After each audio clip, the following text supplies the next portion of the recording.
there, quilty friends, it's Carolina Moore, your favorite sewing and quilting YouTuber, and we are working on the Table Runner free pattern today. Now this does use one of the templates from the 2023 Mini Quilt Advent, so we're going to be using this 6x2 inch parallelogram. Ready? Let's get started.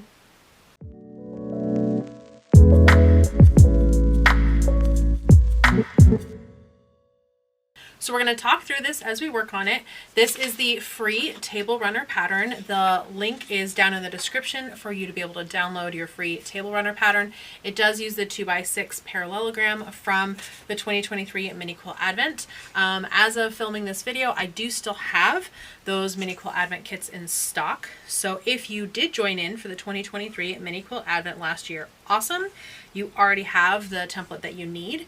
And if you didn't, well, don't let anything stop you. Go grab your templates now, because when I run out, they're out. I won't be remaking those in any way. We make them once, and then once they're gone, they're gone. So I have 4 fat quarters here. It's supposed to be 2 half-yard cuts, but 2 fat quarters is basically a half-yard cut, and sometimes you can get away with it with a pattern and sometimes you can't. With this one, we can. It'll be okay. But often it is better, if you can, to have the true cut of fabric that you're supposed to have. So I'm going to start by trimming off my selvage here so that it's not in my way. And then I'm going to cut this into strips. Now I need a total of 33 of these parallelograms, and I might be able to get 3 from each of these strips. We're going to find out here in a second. The parallelogram is a 6x2 inch parallelogram, and that is interesting to note because the 2-inch side is not the height. The 2-inch is the finished length of this side. So the actual height of our parallelogram is 1 3/4 when sewn into the project. When it's finished in, it's going to be about 1 3/4. But before being sewn in, it's actually 2 1/4. So if we cut 2 1/4 inch wide strips, that'll make it easier for us to cut our parallelograms. So while we could sit here and like put this on and then start kind of cutting our pieces, it's actually going to be faster to cut 2 1/4 inch strip sets. So I'm going to go ahead and cut a 2 1/4 inch strip here so that you can see. 2 1/4. There we go.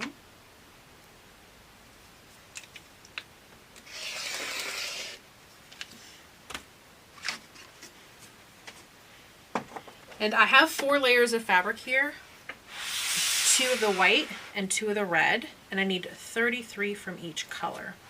So now what I can do is I can take my parallelogram and put it on the strip set here, line it up,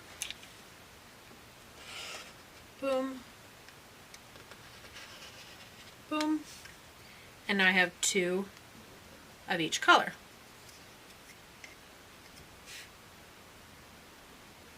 There we go. And 1 more. Now if you end up with a little bit of your point kind of off the end, don't worry about that.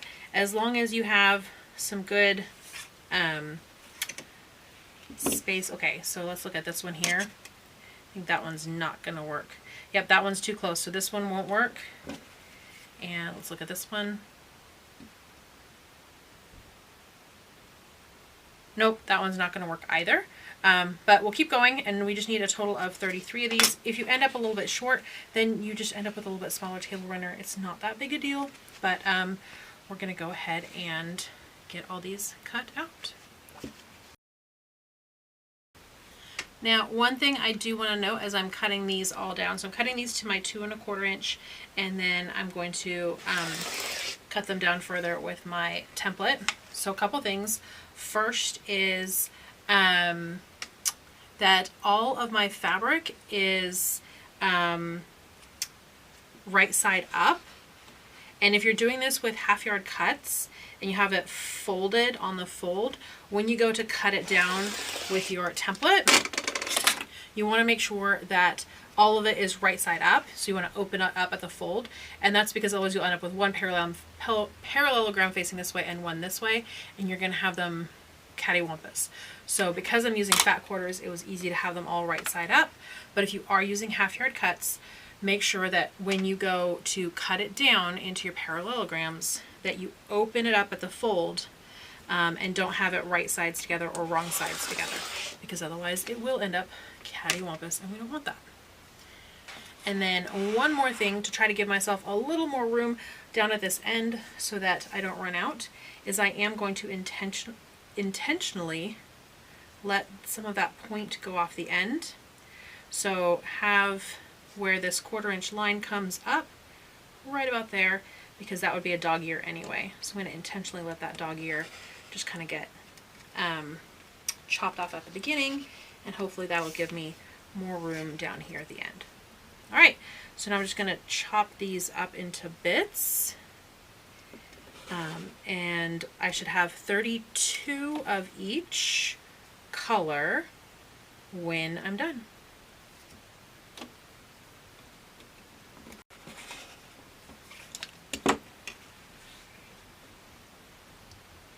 Oh, and let's see, that one's good. This one should be fine as well. Okay, so giving myself that little dog ear negative at the end gave me much more fabric down at the other side, and now I'm good to go.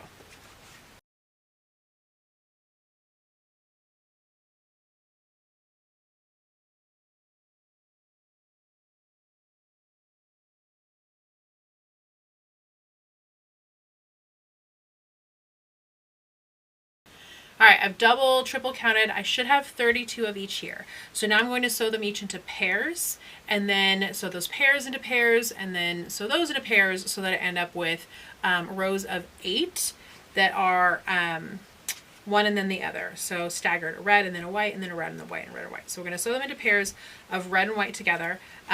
Just to keep things the same way that I have them on the pattern, I'm going to have the white on top and the red underneath. So let's go ahead and look at this, how this gets sewn together here on the mat. So we take our 2 pieces and we put them right sides together, and because of the funky angle on here, it makes this kind of V shape right here. And I don't have my dog ears taken off on this one, so it's really easy to see here. I'm going to turn this so that you can see it here on the mat. You want things to line up so that the 1/4 inch mark right here is where you're sewing. So where this V comes together here, that's where the 1/4 inch is. This dog ear here sticks out a 1/4 inch, and now you sew these together. So let me take this over to the sewing machine so you can see what that looks like over here. Take it to the sewing machine. And when I line it up, it should get lined up right there at that 1/4 inch.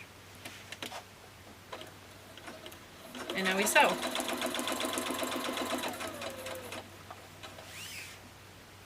And if you take all of your red pieces and you line them up right here, you take all your white pieces and you line them up right here. So I have them here. I can just grab a white, grab a red.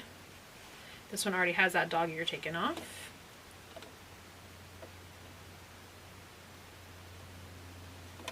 There we go. So I'm just going to line this up at the sewing machine.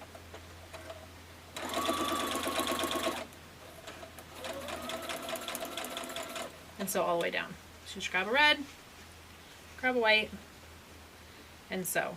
We're going to sew these all into pairs, and then once we have them into pairs, then we're going to sew the pairs together to make sets of 4, and then we're going to sew those together to make sets of 8, and we're going to have a total of 2, 4, 6, 8 sets of 8.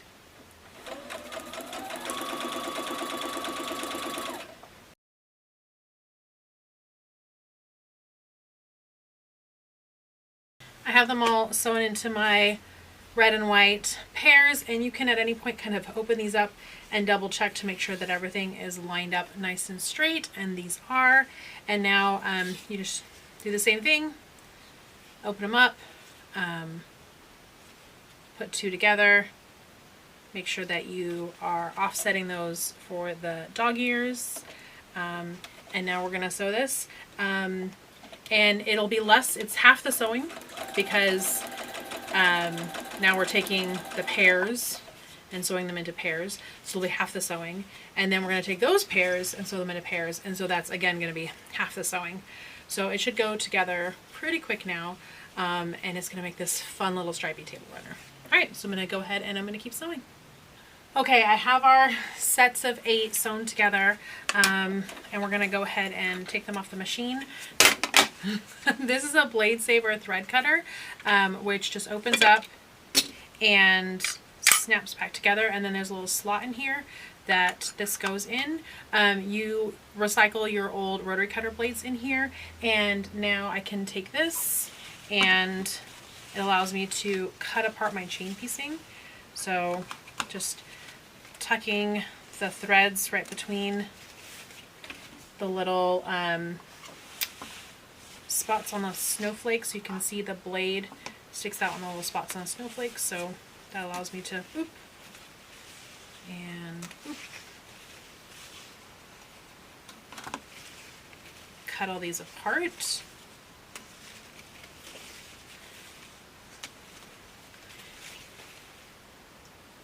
And then I can just take this and you can leave it out, or you can tuck it back in, put it back together, and it's great for travel as well. So this Blade Saver thread cutter, if you haven't seen one before, I'm going to set up a little pressing mat over here, and then we're going to press all these seams open. You could press them to the dark if you want, that's also okay. Whenever I'm working with diamonds, I just generally press them open because I find that it's easier. But if you wanted to press all of them to the dark, you could totally do that as well with these. Open the seam up and give it a press.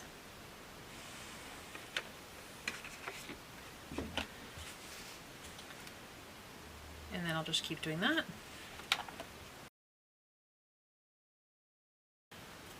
Now that all of the strips are pressed, it's time to sew them together, but we actually get to make some design decisions here.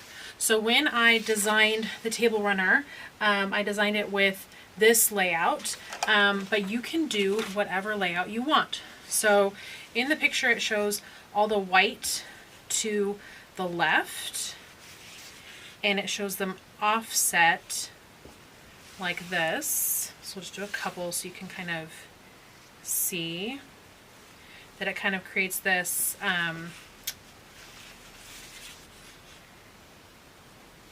zigzag of peppermint stripe. And now you can measure this out and have these be like exactly the same height, or you can have them be a little more and a little less.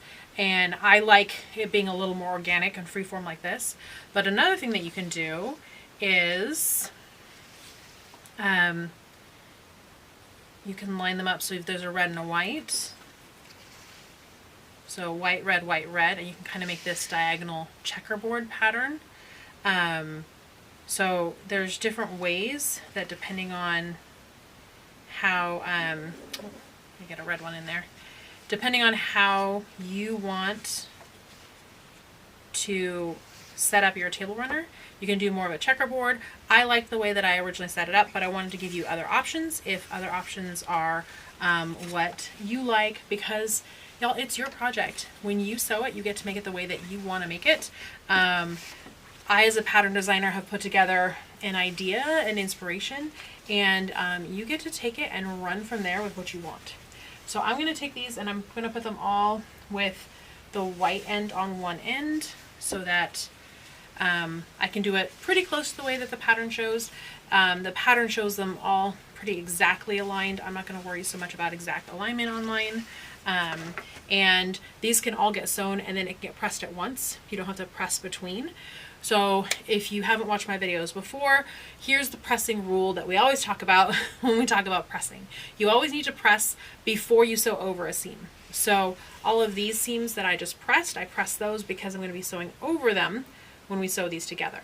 But when we're doing a bunch of parallel seams, we don't have to press until all those parallel seams are done, and we're done with the project, or we need to sew across them or cut across them in some way. So since we're not sewing or cutting across these until the whole thing is done, we can sew all of our parallel seams and then press it all at once. And pressing all at once, I think, is easier. So we have our pieces and we are going to offset them. So I'm gonna kind of eyeball about the halfway point here and put them right sides together. Here's what that looks like on the mat, is just taking them, finding about that halfway point, putting them right sides together, and then we're going to sew these into pairs. Now you can do it like I'm going to, which is sew them all into pairs, and then sew the pairs into sets of 4, and then sew those sets of 4 into the set of 8 to make the full table runner. Or you can just add one, add one, add one. I find doing pairs is easier, and the reason that I find doing the pairs is easier is because you end up with less bulk. If you add one, add one, add one each time, then what you're sewing here just gets bigger and bigger and bigger when it doesn't need to. By doing pairs, you're keeping as little bulk as you can. So this is really similar to the sewing that we already did.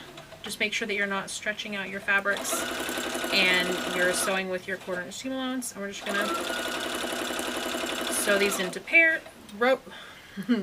strip pairs, I guess, row pairs, column pairs, and then put those together into sets of 4, and then those 2 sets of 4 into a set of 8.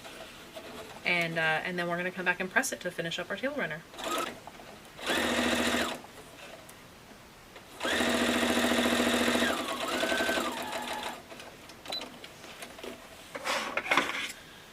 All right. There we go. I have all the pieces sewn together, so we can take a peek at how it's looking. So fun. All right, so now we just need to press our seams, which we have done before, but now we're just doing these long seams, and we are pressing them open. Now you can press the side if you want to press the side. That's totally fine. If you're a side presser, no harm in pressing to the side here, but I'm just going to go ahead and keep with pressing open. All right, friends, so I've gotten the whole thing pressed, and then I went ahead and squared off the ends. That's super easy to do. You just line up your ruler so that your lines are parallel with these seam lines, and then you chop off the end, leaving as much space as you can to give you, obviously, as much length. This table runner isn't like a specific length, so you can trim it down if you want it a little shorter for whatever space you're using it for. But that's it. It's that simple. Now, it's not finished until it's quilted and bound, so you can quilt it and bind it however you like. I'll probably end up doing like some matchstick quilting, or I might do like some diagonal candy stripes. That might be fun. Haven't yet decided how I'm going to quilt it, but I do love how this turned out. Now remember, this is a free pattern, and the links to the pattern as well as the templates that you need are going to be down in the description. Links to everything else right down in the description, so find those there. Make sure you give this video a thumbs up. You can ask questions or comments down below. If you're not subscribed to this channel, please do. Go ahead and hit that subscribe button so you don't miss any of the other videos, including the fun Christmas in July stuff that I have still heading your way. And friends, that's it for today. I'll see you right here real soon. Bye for now.